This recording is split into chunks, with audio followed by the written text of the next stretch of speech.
Arkadaşlar CNC mekanizmamızın kapak kısmından bahsetmek istiyorum. Kapağımız tamamen 3 tarafı açık, içerideki çalışma alanını çok rahat bir şekilde izleyebileceğiniz bir yapıya sahip.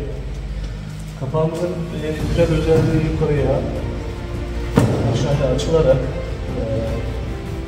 bu bölümdeki çalışma alanını çok rahat bir şekilde gözlemlemenize imkan sağlıyor. Etraf kenar kısımlarda ise herhangi bir işgaliye yol açmıyor. Böylelikle daha modern bir görüntü elde etmiş oluruz ve çalışma alanında daha büyük konfor sağlamış oluruz.